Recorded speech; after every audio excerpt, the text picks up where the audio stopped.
Talking with Tech is sponsored by Q Interactive, Pearson's iPad-based system for testing, scoring, and reporting. Experience unheard of efficiency and client engagement with 20 top tests, all delivered digitally. You can sign up for a free 30-day trial at pearsonclinical.com/TWT18.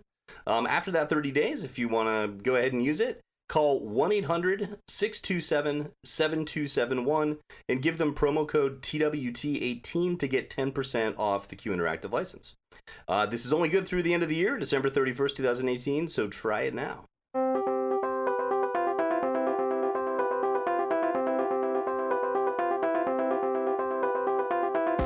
Welcome to Talking with Tech. My name is Chris Bouguet, and I'm here with Rachel Nadel. Rachel, your head. There's something with your head. It looks different. It looks bigger, maybe. Like maybe you got all this knowledge or content from someplace. What's going on? It's exploding with knowledge from ASHA. How was ASHA, Rachel? I wish I could have gone. It looked amazing. We missed you so much, Chris. Honestly, Lucas and I kept talking about how we wished you were there, and it was amazing. I love ASHA, but I have to be honest, I'm tired. I'm really, really tired. Yeah, I bet. I mean, you had presentations, and then you were at the booth, and you were recording, and you tell me, what was it all like? Okay, so first things first, I presented on Thursday at 6:30 p.m. I thought it was a great idea to fly out from LA to Boston and take a red eye at 6 a.m. on Thursday, knowing that I had to present at 6:30 p.m. on Thursday night. So I got there and I got to the airport late in LA. They made me check my bag at the gate. So I was going to just carry my bag on. When I got to Boston, my bag was nowhere to be found, of course. So I already was like cutting it close. And then I had lost my luggage. And I was freaking out because all I thought was, am I really going to present at ASHA in yoga pants? Like, is this really my fate? Luckily, somebody had just picked my bag up accidentally. So I got my bag back. I changed in the bathroom of the airport and then went straight to the convention center. I went to the speaker ready room, got all ready, ran into Jill Senner Matt Baud, which was awesome. They were right behind me in line. And they're like, oh, they're chatting with me. I'm like, yeah, I'm presenting. And he's like, yeah, we're presenting too. Like, when are you presenting? I was like, in an hour. And they're like, oh my gosh, that's so soon. So I presented on Thursday night, which was amazing. And I was so... Wait, tell us more. How did that go? How was the presentation? What did you present on? So I presented on AAC and autism, my two favorite things. And what's crazy is that actually they changed the format of my session. So originally it was a seminar, which is 90 minutes. And I think it's 90. Maybe it was an hour. But they changed it to a 30-minute technical session. So At the last minute, I had to just get rid of so much content and prioritize what's the most important. And so that was really challenging for me. So I started the presentation. Actually, two things happened. One, I had a tech guy come in because there were some technical difficulties, of course.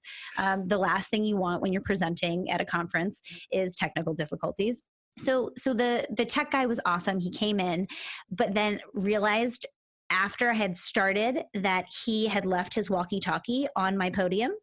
And so his walkie-talkie, like people were talking tech issues on the walkie-talkie. And so in the middle, I just had to kind of pick up this, walkie-talkie and I didn't know where to put it. I felt like I was holding like a bomb. I was like, where do I put this? So I just put it all the way in the back of the room. So that happened. But yeah, I had to just rapid fire go through so many different things in 30 minutes. And so after I was done, I felt like I had ran a marathon. I was out of breath. I was parched. And then everybody, came up to me afterwards and said they wished that it was longer. And, I answered a bunch of questions at the end. So all in all, it was good, but it was, Thursday was a rough day for me. That sounds great because you kind of left people wanting more, even though if you had more time, I'm sure you could have filled it with so much more content, but this way people are coming back more. And it's not like you don't have a way to give people content. You know what I mean? It's we true. have the podcast and the website and the YouTube channel and everything. So at least you got to share, right? Absolutely. And it's always just, it's such a pleasure meeting people who are excited about AAC and, you feel so energized when you leave a conference like that and you feel like you were able to make an impact on another SLP, because we know how far of an impact that goes, right? It's not just me working one-on-one with clients. When I can teach a room full of speech therapists, how to do something a little bit differently or think through a different lens, give them an idea to use in their clinical practice. It's just so cool to think about how many children that impacts. Yeah, the ripple effect. You throw a pebble and you make the waves, right? The ripple effect. That's it, right? Exactly. So, Rachel, that was Thursday. Did it calm down for you, or did it get even, more crazy as the week went on? Yeah. So Friday, actually, I was so honored to be a part of a panel discussion on how can we create digital products online and use technology online while remaining ethical. So the ASHA ethics guidelines had just changed recently, which I didn't know about until I presented on this at ASHA. And so we had a very lively discussion. Megan Sutton from Tactus Therapy, Danielle Reed from Sublime Speech, Mei-Ling Chan, from Exceptional Edge. She was the moderator. And Lisa Kathman from SLP Toolkit. So I was on a panel with a bunch of really powerful SLPs, boss ladies who are doing amazing things in our field. And we had a really interesting discussion about ethics and how we remain ethical in, our practice. I talked a lot about the telepractice things that I'm doing. I talked a lot about the podcast, how we remain ethical on this podcast. And it was a really great talk. It turned out way better than I thought it would be. And the best part was we had a man at the end of the talk. He raised his hand and he said, "I have a comment, not a question." And of course, when you hear that, you're like, "Oh no." And then he goes, "I'm a retired member from the ASHA Board of Ethics." And then I'm really bracing myself like, "Oh no, did I say something unethical? Is he disagreeing with me, with my ethics? Am I going to get kicked out?"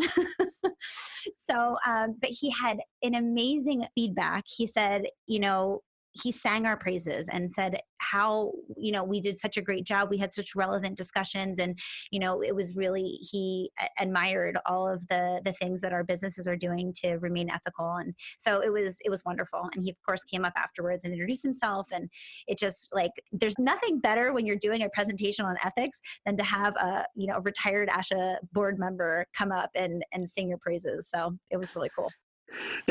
Now I'm even more bummed that I wasn't there, because I would have loved to hear you guys talk about that. It sounds like an awesome experience. So that was Friday. Well, what else happened on Friday? Was there more? I mean, did you get to hang out at that Newsline booth that was happening? Yep, we were hustling at the Newsline booth, Mei-Ling and I, and she has the Exceptional Leaders podcast. We were doing live interviews. The rest of the conference, I had so many amazing SLPs stop by our booth and say hello and hop on. And we talked with lots of really great people. Some we've already had on the podcast, some presenters and some app developers. And so it was really cool. But I'm not kidding. At the end of Saturday, I was so tired. I had done so many interviews. I had, made so many connections. I was really inspired, but it takes a lot out of you. I can imagine your voice may have gotten a little bit hoarse from talking in that loud atmosphere and then talking all day long to people, right? And you're on all day. Yeah, I get it. But it's so worth it, right? You come back and you're just completely exhausted, but also refreshed in an odd way. Would you say that? Absolutely. What's really great actually is Jenna Rayburn, who actually was just on our podcast, and she was at ASHA. I got to meet her in real life, which is so cool when you have all these connections with people. I know a lot of SLP bloggers and all of these people in the digital space, but we haven't met in real life. And so same thing with Jill Senner and Matt Baud. I was like, oh my gosh, we're in real life. I can give you guys a hug. So it's really cool when you can meet people in real life. But Jenna, actually, we did a short interview with her, which we will share with you guys. But she just released a blog post and talking about SLP entrepreneurship and how inspired she was when she left the conference. She says she wrote the blog. I think she had a 6 a.m. flight, and she was writing this blog in the airport while she was waiting for her 6 a.m. flight. So it was 4 a.m. And she's sitting there blogging, but it's a really great read. I would highly recommend it. And, we could link to that in the show notes, but it was so cool because I feel like she just really she really encapsulated the inspiration. When you go to ASHA, you're meeting people from all over the country who are doing amazing things. And one of the reasons that I really like it is that because it's not just AAC related, right? It's lots of different people. You meet people doing things with adults, and you meet people doing things with fluency. And it's a really kind of eclectic mix, but the common thread is we're all SLPs. And there's a lot of really, really cool things going on, out there, and people developing new apps and new treatment, protocols, and, sharing all of the research that they're doing. So it's really cool. It's a cool place to be. Yeah, I think I saw that there was like 16,000 people there. I mean, some of the pictures were incredible, the number of people that were there. And it seems like that's going to continue to grow year after year. Yeah, I actually think there was 18,000, which I was blown away by. Wow. I think that they came on the loudspeaker. They had this loudspeaker. It was really interesting because I've never experienced that at a ASHA conference, but it was only in the exhibition hall, but they gave kind of I forget what the exact number was, but it was it was 18,000 something, which was really shocking. And it's like, wow, you don't realize how many SLPs there are doing the work that we're doing. And then to think that 18,000 of them decided to go to our national convention is just, it's crazy. Yeah, it's amazing. That's amazing. Well, okay, so let me ask you this. You said you recorded some podcast interviews. What's the plan? How are we going to roll these out so all the listeners get to hear your interviews? Yeah, well, there's a lot of them. So we've been brainstorming, how do we deliver all these wonderful interviews to our dear listeners? So I think that we've kind of grouped them into different categories. And today's interview, we're going to talk about, we're going to put together Jill Senner Matt Baud and Marlene Cummings. They both presented at ASHA, and they talk a lot about this idea of this expert AAC model and how it's outdated, and we really need to figure out how we can train communication partners. So it's not, an expert AAC specialist coming in and then leaving, but instead, how can we train a circle of support to help communication partners in an ongoing way? And we use the word coaching a lot in these interviews, and I'm really excited to share them. And they both kind of talked about similar things. So I thought it would be a nice little combo. Awesome. And then there's someone named Ashley that you got to meet? Yeah. So Ashley, she's a Talking with Tech fan. Really excited. She found me. I felt so cool at this booth, guys. Every time I would leave, I would have a fan come up and ask where I was. And so I would come back and they'd be like, well, you had another one come saying, where's Rachel? Is Rachel here? So Ashley was one of those. And she happened to come back after I wasn't there the first time around, and she came back and she had a lot of questions. And so I paused and I said, Ashley, these are really great questions. Is there any way you'd be willing to hop on the microphone with me and ask them on air? And so she said, yes, of course. So we hooked her up. She put the headphones on, and yeah, she just asked me some questions, and I tried to answer them the best that I could. And so I thought it would be really great because, these are probably questions that some of our listeners are having, and why not share? Why not share, the answer in a more public forum?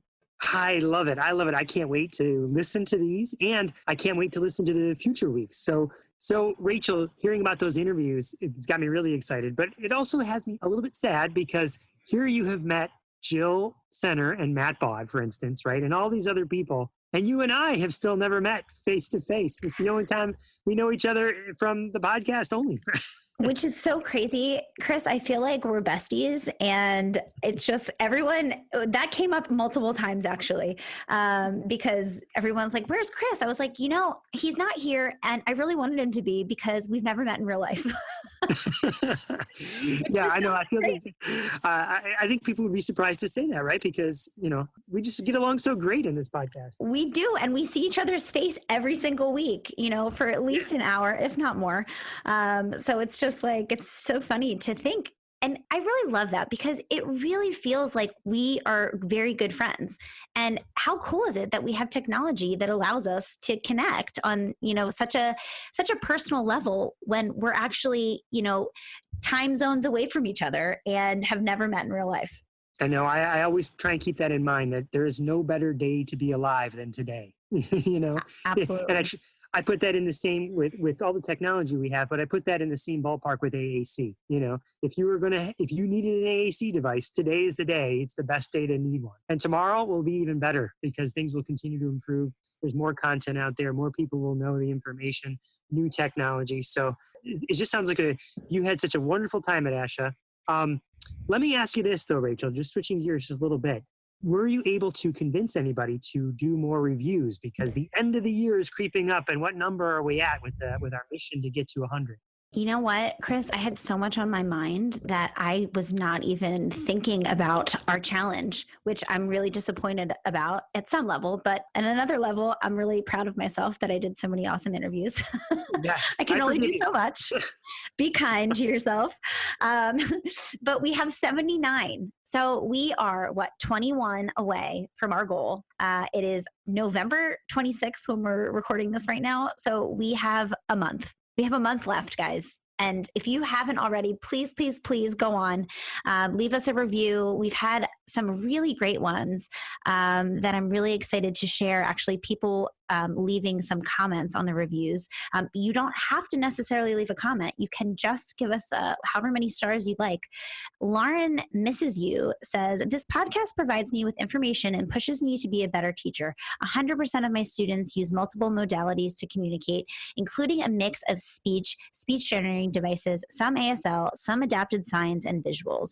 I've been inspired by many episodes and find myself relating what I learned here to my team, including my paras who support students with devices all day.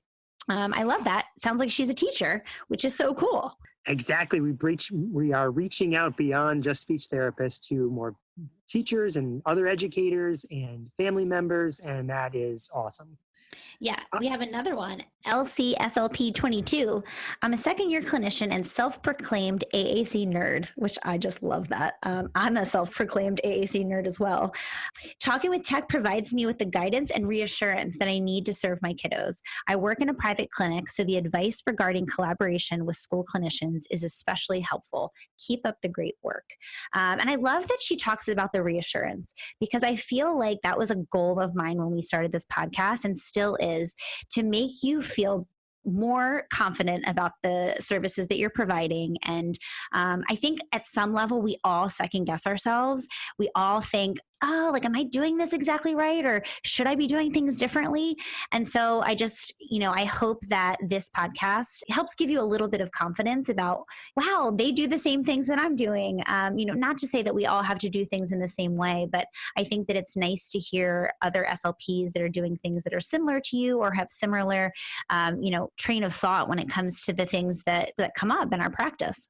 Yes, there's nothing better than having like a firm pat on the back that says, yeah, you're doing it right, And if you listen to this podcast and you feel that way, awesome. That's exactly what we're shooting for. And then on top of that, maybe to stretch your thinking to what's next, how we use that strategy of expand for students, So yes, get the pat on the back that you're doing it. And then what's next for you? What's the next thing you want to learn about? I think that's awesome. I was going to say, should I share another one? Because there's another really great Yes, one. We got a lot of really good ones.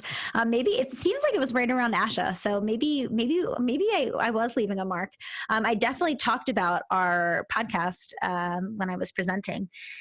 I mean, I didn't ask people to leave a review, but I did say, here's a really great free resource if you are interested. So this is from Eeyore for Jesus. I've been listening to your podcast for about 2 months now. It's really been an encouragement and a reminder for me. I work in an ABA school and often get blocked on my suggestions for AAC as the principal seems to prefer PECs. I'm able to use your podcast as a reminder that I am knowledgeable about AAC and can still implement my skills with these kids. Often the kiddos appear to know that when I see them, I don't discredit their ability to communicate. As a result, they seem to be happy to see me. I really appreciate what you guys do and how I can learn different strategies from your podcast to still best support my kids. I love this one, because I feel like kids know who believe in them. And I really, really believe that, you know, and if we don't presume competence and potential, you know, I really feel like kids feel that. And I think that it's a mark of a really great therapist and teacher. You know, when you believe in the students that you're working with, it's the foundation, which we talk about that a lot on this podcast, but it's just really nice to hear that feedback. Eeyore for Jesus, keep it up. Keep sharing the podcast. Give it to the administrator that is not convinced that what you're doing is the right thing. Show them so that you're not alone, right? We are here in this day and age as we close in on 2019. There's no reason to feel alone. There's tons of people out there that you can connect with. And so thank you for sticking with it. And thank you for trying to change people's minds about AAC and believing in the students. So Rachel, is there any more reviews? Yes, there are. AAC Actual Talk SLP says, I heard about this podcast by participating in the PRC AAC Journal Club. I listen while I work out, clean, or while driving, and literally get, and he used an emoji, like 2 hands up, like, woohoo. As an AAC therapist, it's helpful sometimes to hear the issues I confront daily with carryover and myths about AAC are not isolate, that I'm not alone in my quest to advocate for communication. You guys inspired me to start my own AAC blog, aacactualtalk.com. Thanks for all you do. Excellent. Well, everyone go check it out. Go check that out. Right. And also, I mean, we talked a lot about just kind of having the courage to start your own thing and to start a blog or to share a resource or, so I'm inspired by that. I'm just really excited that we were able to make such an impact on. Well, so Rachel, that was, so I participated in that research club. So maybe it was I was one of the people that did one of the initial presentations this year for the journal club. And I shared, of course, about the podcast in the journal club. So maybe that person heard it from me. So awesome. I'm so glad. That's so great. That's awesome. Yeah. See the reach that we have? We don't even realize Chris Lucas and I don't always realize that when we're having these conversations that, you know, they're actually going out into the universe and other people are listening. So it's good to hear that, you know, not only are people listening, but people are really liking the podcast that we're putting out. So I'm very grateful. So we're only a handful of reviews away from reaching our goal of 100. If you have already left a review and you want to help, something you can do is ask someone else to write a review. Hey, have you written a review for this podcast yet? Because we're close, but it is going to be a squeaker, I think, whether we're going to actually hit that 100 mark before the end of the year. I know. And I really want to, guys. I don't like having challenges that I can't succeed at. I'm not super competitive, but when it comes to like making my mind up to something and I say it out loud, then I always follow through with it. So we really need to get there. I am not opposed to begging and pleading and like spamming everyone's like social media. Don't make me go ask my aunts and uncles and cousins to go just leave reviews for us. For like, please let it be authentic ones. You know, I'm mad at my mom because my mom said she would write a review. She's listened to a few episodes and she's like, still, I sent her a video on how to leave a review because she was confused. And I'm like, if I don't see that review soon, Mom, we're going to have an issue. Well, maybe you'll see her for Christmas. That can be like a holiday present to you. Yeah. Don't worry. If there's no review by December 25th, I'm going to be like, listen, pull your phone out and figure out something nice to say about this podcast. All right. So without further ado, I cannot wait to hear these interviews from ASHA 2018.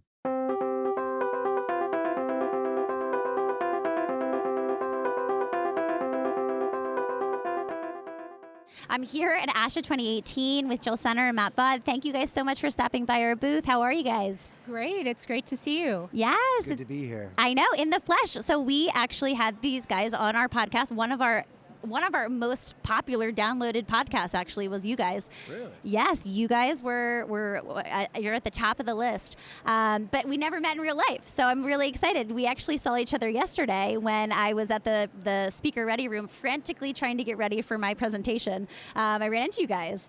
Yeah, it's great to meet you in person. Absolutely. So tell me what you guys are doing here, what you're presenting on, how many talks are you giving? Yeah, this morning we actually gave a talk on our research. We did a technical presentation on our parent instruction and partner augmented input. That was earlier this morning. That was a lot of fun. We did that with our colleague Kathleen Post. And actually we're sharing our handouts as well for people who didn't get a chance to make it there. Oh, that's amazing. So where can people find them? We will have them available on Technology and Language Center's website, which is www.talcaac.com. We will definitely link to that so all of our amazing listeners can have access to that. So you spoke this morning for the technical session, and then you're speaking later tonight? No, Saturday morning, 8 o'clock. Oh, fun. Bright and early. Wow, that's exactly what I want to be doing Saturday morning at 8 a.m. Hopefully I'll be out of bed by then. It'll be all right. I'm a morning person, so it's okay. Yeah, Matt will just talk for the first hour, and I'll just kind of wake up slowly. You'll drink your coffee, and then you'll arrive mentally to the talk by the end, right? Exactly. Yeah, tomorrow's session is actually on improving staff development, professional development for school staff. So we'll be talking a lot about the 8-step model that we've adapted from Kent Walsh and McNaughton and how to utilize it with school teams.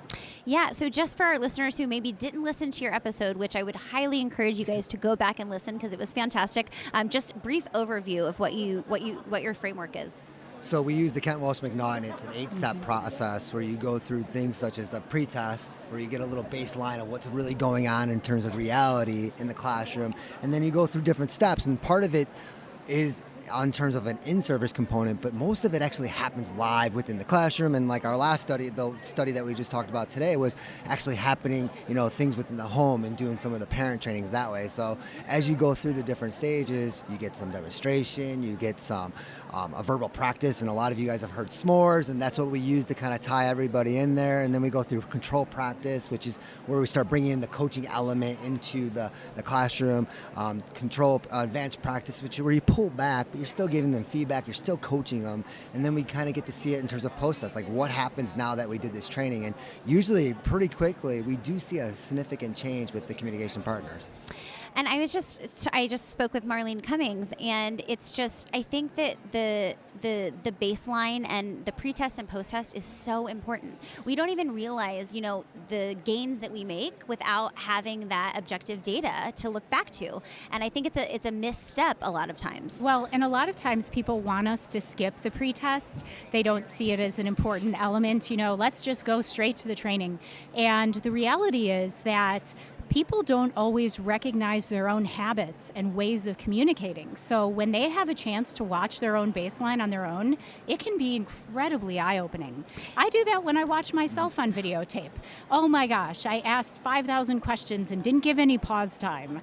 But watching oneself on video is a really fabulous way to get a good picture of reality and what's happening in the here and now.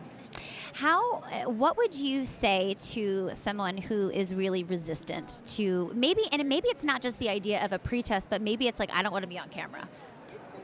Well, because how we do in terms of like the partnership, it's right. We know coaching is all about establishing a partnership. When we talk about watching the video, they do that on their own. So I think that's where we get a lot of the buy-in, where they're like, we don't want to be on camera, but we're not watching it together. We want you to watch it to identify things that you want to work on. So I think that's where we got a lot more buy-in. And in our school district where I'm at, the whole videotaping is built into our mentorship. So nowadays it's easy for me because whether you're a first year or second year teacher, they have to do it. They're doing it for all their other things with their mentor and mentee. Even the mentor has to be videotaped. So it's kind of a culture change in our district, which is really wonderful that coaching is just a natural element. So we don't get as many kickbacks with it, but there are districts that we do consult with that have certain barriers in place, just like you can't videotape. So I think those are some of the things that we still struggle with at times. Absolutely, and I think that we really need to shift the paradigm through which we're practicing to more collaboration. It's not this expert model that's outdated. And my last question for you guys is for SLPs who are out there who maybe have those limitations in their school districts and they feel like, I want a collaborative model, but like no one's really supporting me. What are some things that those clinicians can do to kind of get the ball rolling? Well, one of the things that I know Matt has done a lot in his district is work with administration to try to get the buy-in. Mm-hmm. Present the data. There are really good research projects out there now that show that this works, and so we need to do what we know actually works. Absolutely. And I think start small. Like, find that most classrooms, most districts have one teacher that's awesome, that'll try anything. So I think that's what you do as a speech path. You find that go-to person, try it, get the buy-in, and that's kind of what happened. And we'll get that takeover that way.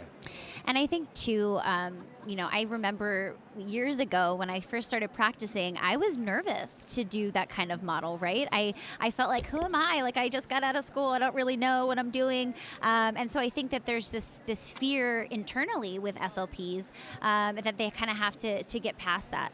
Well, I know in terms of like our district, our speech paths actually said that they're scared to coach. So like we took part of our framework and actually did a coaching lab and trained them, worked them, and also we did other resources. And I know like Jill, we always talk about Gym Night. We used a lot of those training resources to help get other staff members comfortable. Yeah, and I think one of the things, again, that Matt had already mentioned that's really critical about coaching is collaborative. Coaching is establishing a rapport. Coaching is being a good listener.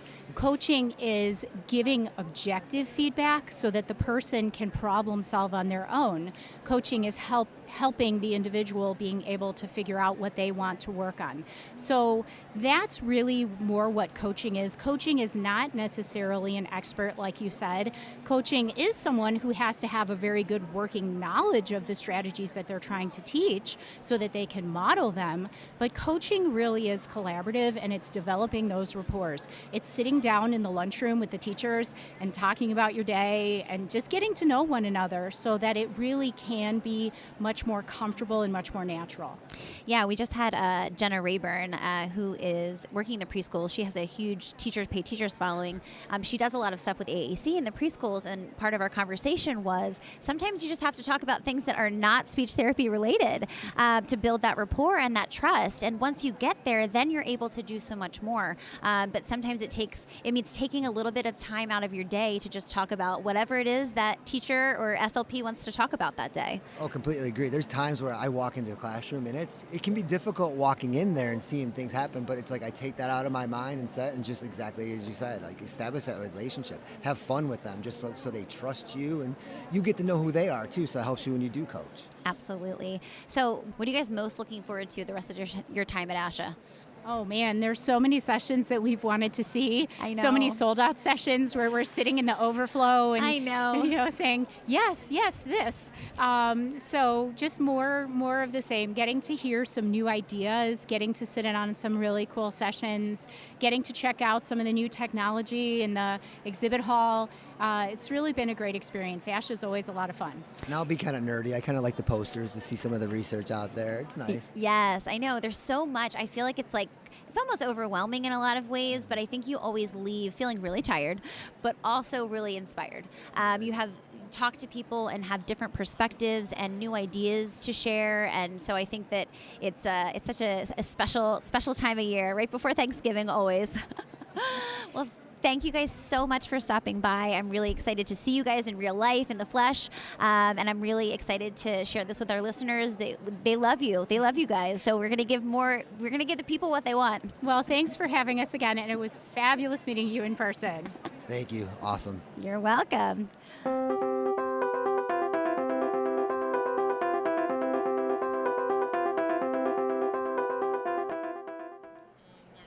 All right, I'm here with Meredith Harold from the Informed SLP. Meredith, thank you so much for stopping by and talking to us. Of course, it's good to see you in person. I feel like I know you so well because we've had conversations, digitally, but ASHA's fun because finally you get to actually see people that you can't even remember if you've met them yet or not. Exactly. I couldn't agree more. I'm like, oh my gosh, I feel like I know you so well, but I've never met you in real life. So we're here, we're in the flesh, and I've met so many amazing people that I've been following online and I've been having lots of conversations with. So it's really cool to be in person. Yeah, for sure. Yeah. So how's your conference been? It's day 3. So FYI to all our dear listeners, everyone's feeling a little tired. It's right at the end of the conference. But how's the conference been for you so far? Yes, exhausting. And when I was a PhD student, I would come to all the ASHAs and come and just kind of meander around and listen in talks and read posters. And it was just nonstop learning. But now that I have my Informed SLP website, it's other things too. So it's learning on top of talking with people and getting feedback from people and having meetings with people. And so it's a whole another level now. Exactly. And it's just like you said, it used to be I just go and I just learn, and it's just so wonderful. And now it's like I go, I try to learn. I'm like, trying to connect. I'm having, we've been doing podcast interviews at this booth for most of the conference. So it's definitely takes it to the next level. And it's just, I'm tired. Yeah, ditto. So tell me a little bit about the Informed SLP. I love what you're doing, and I would really encourage all of our listeners to follow you on social media. And, you're doing amazing things. So just explain to our listeners who might not have heard of the Informed SLP what it is. Yeah. So I'm a trained scientist. So I got my PhD with the intention of working as a scientist and running a research lab and producing evidence for our field.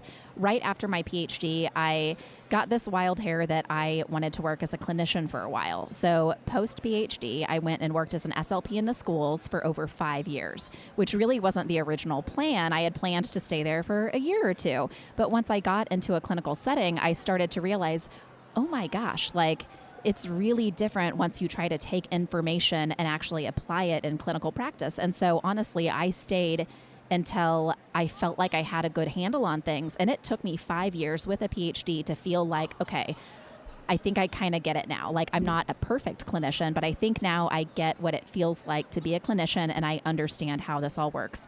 So toward the end of my time in the schools, I also decided to transition back into academia. So I'm working at a university again now, but also at that time, so that would have been 2016, I thought, I'm kind of in a unique position here where I feel like I understand the barriers to applying research in a clinical setting, and I think maybe I can do something about it. So I started to blog about our field's research, and basically what I would do is take journal articles and translate some of the information into plain language. So rather than leading with study design and leading with things like there was this many kids in the study and it was, a randomized control trial, it was double blind, it was this, that, and the other. Instead, I would zoom straight to the information that clinicians want to know, which is basically, what did it say and how is that relevant to clinical practice? Because there's what did it say and how's that relevant to our research, but then relevant to clinical practice is a different thing. So I was blogging about that and then started to realize that there was a real need for this, to have someone kind of bridge that gap and explain our field's research in a way that's relevant to clinicians. And so the website grew from there, and it now has turned into a full-on monthly publication membership site where I have a team of 12 people now, and we go through over 80 journals every single month, search PubMed, and have a Google Scholar pings too, and cover between 150 and 300 journal articles every single month looking for stuff clinicians need to know. And we distill that down to the volume of things that are only the things that are relevant to SLPs. So it's basically just taking this massive pile of information that clinicians are supposed to know about and actually digging through it to find the things that are applicable and then tell clinicians why it's applicable. You're doing all the lead work, which I'm like, thank you so much, Meredith, because we don't have the time, and I think part of the as clinicians, we know evidence-based research is so integral to what we're doing in our clinical practice, but it feels so overwhelming to have to dig through journal articles and on top of our high caseloads and all the other things that we have to manage. And so I think it's an invaluable resource that you're providing to clinicians. Thank you. I always tell people that I think that it's important for our field's scientists and for people who have good, easy access to research. When you see somebody else who's not using the research or not looking toward the evidence, you can't assume that it's because they don't care. I hate that when people think, oh, this clinician just doesn't care about the research, because that's usually not the case. Usually what it is instead is that clinician is experiencing barriers, whether it's, a really high caseload or inability to get access to journal articles, or maybe that clinician works by herself and doesn't have a lead clinician over her that's sharing information with her all the time. You can't assume that people don't care about our field's research. research. The more common thing I've seen is that people just are experiencing barriers, and we need to work harder to take those barriers down for them. Absolutely. You know what this reminds me of? Have you heard of the skim? Yes. Oh, that's so funny that you say that. So when I first started the Informed SLP, I was a little bit nervous about putting snippets of information out there and how that would be, taken. And the Skim was one of my inspiration websites. Yeah. So the fact that you've made that connection is hilarious, because that's one of the things that I was looking at early on, where I was like, the Skim does it for news. So it's reasonable that I should be able to do it for research. It basically is the Skim for research. I know, exactly. It's exactly what I think of, because I love the Skim. Yeah. And I'm like, thank you, Skim, for not only going through all of the news headlines, but also making it, easy to digest and entertaining.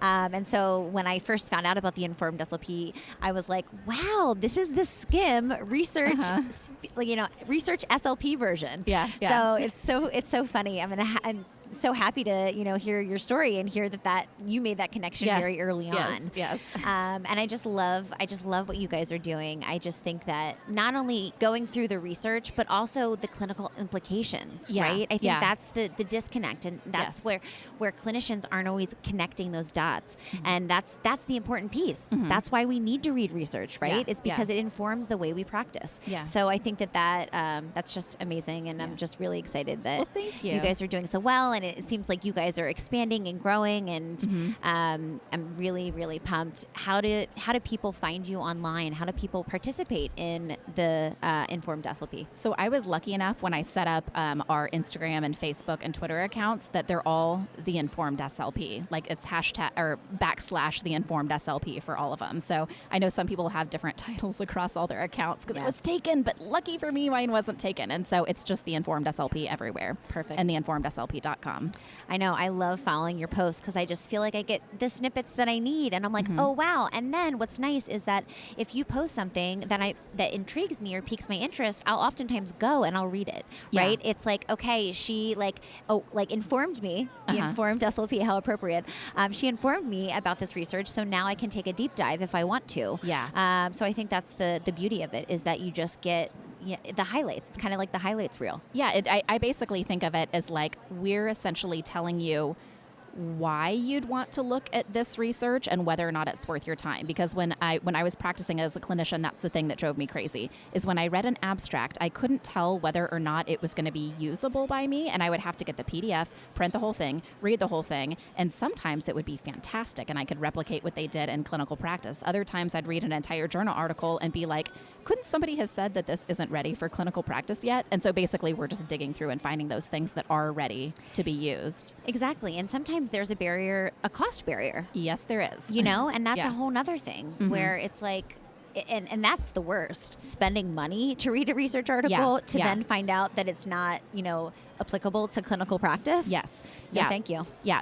PSA, even the people who are in our website who read quite a few journal articles regularly, because we show them where they are and we point them toward them, most people don't pay for journal articles. There's a lot of tricks to getting them for free, but you have to know what those tricks are. So on our website, we have a how to get journal articles for free page that's very heavily referenced. So any of you out there, sometimes you'll have to pay for journal articles, but more often than not, there's places you can go to get them more easily. So just don't completely break the bank paying for journal articles, because you really shouldn't need to. Okay, this is amazing. Insider info from Meredith Harold. Insider info. You heard it here on Talking with Tech.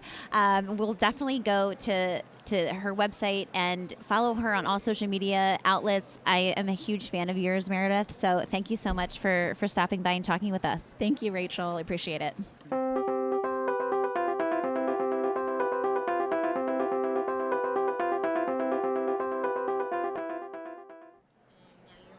Awesome. So I'm sitting here with Ashley. We're in the middle of the ASHA convention, and I'm so excited because she is a fan of our podcast, and she had a question, so I wanted her to ask it on air. Ashley, how are you, first of all? How's your conference going? I'm doing well, learning a lot and seeing so many ideas and new research. It's just great to be here. Awesome. So Ashley was at my session last night, and she found me, and she was like, I have so many questions. And so I was like, perfect. I hopefully have some answers.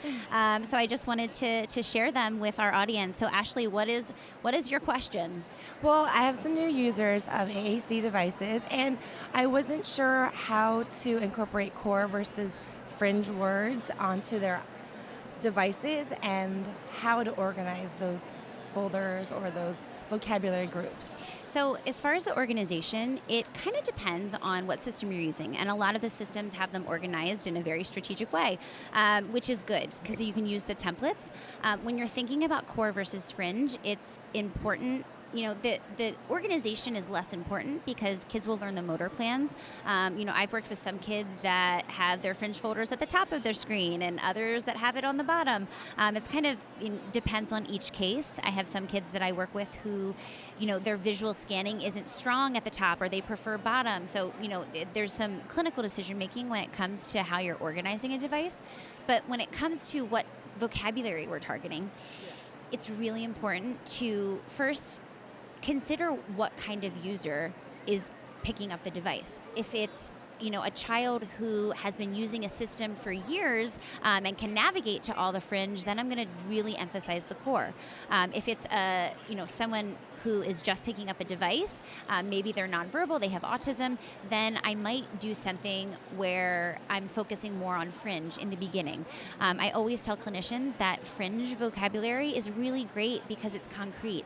And in the beginning stages of AAC, we really need concrete, we need fast, we need motivating, reinforcing, and sometimes, core takes a little bit longer. So when I'm trying to get buy-in for a device, I'll typically start with fringe. Now, it's easy to get stuck in fringe, though, and that's what my talk was last night. I was talking about we don't want to just get stuck requesting, nouns. We want to expand, and core words are really great for that expansion of language. So, making sure that we're introducing those core words at a very early age, because they take tons of experiences to learn, what they mean. I was talking to someone after the session last night, and they were asking me about LAMP, and a system, and I was saying, it's really important to kind of balance what vocabulary you're choosing to hide versus mask. So there's a lot of kind of considerations that go into it, but hopefully I answered your question. Yeah, no, definitely, it's a good place to start, and then to grow and continue to develop the use by introducing those core words as needed or as they learn, because I'm also noticing that my kids don't understand a lot of those words, and they understand so many nouns, but those higher or later developing concepts are not well, exactly. So fringe words are what's called picture producers, right? Mm-hmm. If I said draw a truck, you could draw something that resembled a vehicle. If I said draw the word go, like what would you draw? And I think that especially kids with autism, they're very literal thinkers. Absolutely. They're concrete thinkers. So that abstraction is hard. Sure. But it doesn't mean that we don't keep trying to teach that. And I think the more meaningful experiences we pair with a word and we have a consistent visual representation of that word, it's just a matter of time before kids eventually learn it. Absolutely. I had another question about having a button that has more than one word on it. So is it called chunking or grouping words? I'm not sure what the term is, but what are your thoughts on that? Yes. So I have a lot of thoughts on quick fire phrases, which is one of the words, one of the kind of terminology words to use. I caution using quick fire phrases too much. And here's why. Quick fire and a chunked phrase is really great in a social context where you need to say something quickly. So I live at 125 Lincoln Boulevard, for example. That's something that we could put in a quick fire phrase because we need to get that information out quickly. Same thing with peers. Sometimes peers won't have the patience to sit and wait for a child to, put a 4 or 5 word phrase together on a device. But then, we can just click a button and it says it. So there are contexts where I think quick fire phrases are really, really useful. But if we use them too much, then we're not teaching the foundation and building blocks of sentences. We're not teaching the language. I always give the example of the I want phrase. I don't know if I gave it last night. I was so quickly trying to convey so much information. We only have 30 minutes. Exactly. So not enough time. Yes, for our listeners who don't know, they changed the format of my session. I thought the seminar is 90 minutes, and they changed it to 30. And so I had to whittle down my presentation to what felt like basically like the bare bones minimum. I wish it was 90 minutes. It was I really sad that it was only 30 minutes. I appreciate that. I felt like afterwards I had ran a marathon because I was talking so fast. But I forget now what the question was. Oh, it was saying about the I want phrase and then using that as the quick fire? Yes. So the problem with chunking I want together is that we don't then teach the individual meaning of each word. So then that's when you see overgeneralization. We see the kids who are scripting I want because we haven't taught the difference. So instead of teaching I want and just focusing on want, for example. So you could say want cracker instead of I want cracker, but then you can say mommy wants cracker, you want cracker, want more. We can do so many things and so many pairings with the word want that we wouldn't necessarily be able to do, or it would overgeneralize. So I think that's part of the problem with chunking these words together. We're not teaching the units. And that's when kids will, sure, they can memorize it. Yeah. I mean, I have so many kids on devices right now, not because of my teachings, but because of other teachings. They just rapid fire, I want fill in the blank noun. And so it's just part of the problem is they're memorizing that motor plan, and they're like, I know what to do in front of a noun. I put I want. Yes. And then once kids get older, I always tell the example. I show a picture of a kid on a trampoline. I say, what's he doing? I want jumping. Okay, no, he is jumping, but you clearly don't understand the difference between I and want. Together. Exactly. Okay. But in the social phrases like what's your name or my favorite color is, yes, those could be chunked together. Yes. But with the linguistic formulation, you want those words to be separate so they can create their own sentences. Exactly. So it's a balance, right? I mean, it's like everything else. We need to kind of balance rate enhancement, which we want kids to be able to say things quickly, Absolutely. and adults. Saying things on devices takes time. Building sentence on devices takes time. And so we don't want everything to be laborious. We don't want everything to be a lot of work. Absolutely. And sometimes there's very appropriate situations where you would want social language to be chunked. Okay. But just we can't do all of that. Okay. And I think that it's just important as SLPs to guide the team as to, what are we deciding to chunk together and what are we deciding to actually teach as the concepts. Yes. Perfect. Okay, there's one other question I had with Go regard to grammar. So when the kids do say, I want apple, or the boy jump, when do we add those grammatical morphemes like I want an apple or the boy jumped? How do you incorporate the morphology into an AAC device sentence strip? So a lot of these robust systems, they have those settings available, which is really nice. And some of them, you can specify which specific grammatical, morphological ending that you're using, which I love. Yes. The way that I think through it is, are these kids putting the concepts together in the right way? And sometimes I work with kids and I'll model, and I'll say, I want the apple. And they'll pick it up so quickly and it's like, great. If they pick it up quickly, I'm like, go for it. Right. Exactly. Now, I will say the caveat with that is sometimes they just memorize it, though, and there's no understanding, because what is the, and then I have to teach, the goes in front of a noun sometimes, so like grammar's tough. I would say focus your energy mostly on core concepts. Okay. So I would say before working on grammar, I want to see a lot of linguistic understanding of those core word concepts. Okay. Now, we always need to be a step ahead, right? We need to model a step above. So I might model morphological endings and see what happens. Okay. I'm definitely modeling them verbally. Yes. But also on a device, I think that, we need to keep challenging the clients that we're working with, because I can't tell you how many times I've been like, I don't really know if they're using it consistently and all these things, and then I introduce a morphological ending and they totally get it. They understand. Okay. And I'm like, wow, that was crazy. Like if they were to put I want apple, you could rephrase it and say, you want an apple. Yes. And build on what they say, like early intervention. Exactly, and I would always do that verbally.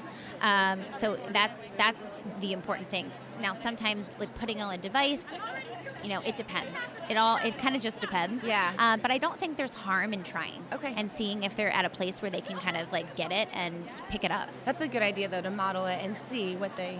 Exactly. And model without expectation. Yes. Just put it in and see. Sometimes kids are so savvy and they'll like, oh, I see that ing. Like, I can change it really quickly. Yeah.